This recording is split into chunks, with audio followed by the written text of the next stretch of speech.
Hi అండి. Hello, మీరు ఎలా ఉన్నారు? నేను చాలా బాగున్నాను. మీరు ఎలా ఉన్నారో కామెంట్ సెక్షన్లో కామెంట్ చేయండి.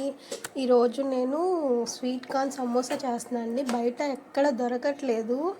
అంటే ఎక్కడైనా అమ్ముతారేమో, బట్ నాకు తెలీదు. మాకు బాపట్ల అయితే దొరికేది, ఇక్కడ అసలు దొరకలేదు మా గుంటూరులో.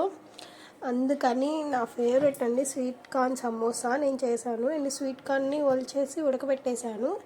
అండ్ నెక్స్ట్ ఏమో మైదా పిండి, సాల్ట్ అండ్ వాము వేస్తారండి. కొద్దిగా వాము వేసాను. మొత్తం వేసుకొని కలుపుకోవాలి. చపాతీ పిండిలా కలుపుకోవాలండి. కొద్దిగా ఆయిల్ వేసుకొని వాటర్ పోసేసుకొని మనం చపాతీకి ఎలా కలుపుకుంటామో అలా కలిపేసుకోవాలి.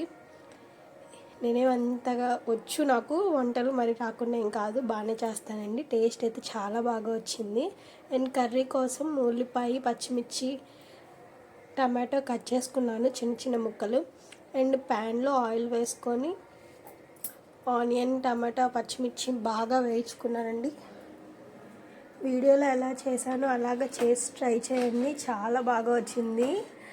టేస్ట్ కూడా చాలా అద్దరిపోయిందండి. వావ్ అన్నారు. మా తమ్ముడికి తినిపించాను నేను, చాలా నచ్చిందంట.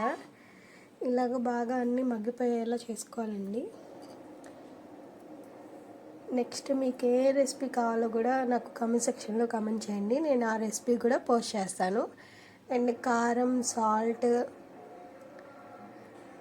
గరం మసాలా, చాట్ మసాలా అండ్ నేను జీలకర్ర అండ్ ధనియాల పొడి వేస్తాను, అది కూడా వేసాను. కొద్దిగా పసుపు, మీకు టేస్ట్కి సరిపడా సాల్ట్ వేసుకోండి. నాకు సరిపడా వేసుకున్నాను.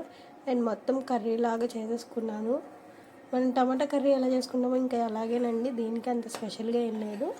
ఇంకా ఆ కర్రీని బాగా మగ్గిచ్చేసుకున్నాక మనం స్వీట్ కార్న్ వేసేసుకొని బాగా కలుపుకోవాలి. కొత్తిమీర ఉంటే వేసుకోవచ్చు, లేదంటే స్కిప్ చేసుకోండి. చాలా టేస్ట్గా ఉంది. ఇలా కూడా తినచ్చు. కర్రీ లాగా కూడా చపాతీలోకి వాటిలోకి చాలా బాగుంటుంది. చాలా బాగుంది కూడా స్వీట్ కార్న్ సమోసా. అండ్ ఆయిల్లో వేయించుకొని చేశానండి. చాలా బాగా వచ్చింది. మీరు ట్రై చేయండి, లైక్ చేయండి, షేర్ చేయండి.